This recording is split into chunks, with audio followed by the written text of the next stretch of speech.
පොළොවට මම තිබ්බොත් ඒක ඉස්සර පාස් වෙනවනේ. නෑ පොළොවට තියනවා.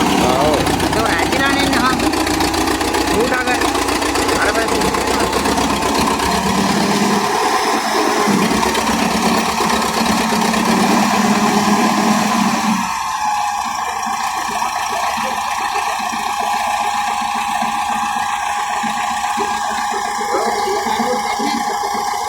අඩු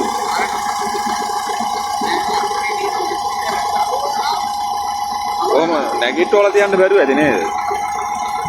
ඇනලානේ තියන්නේ.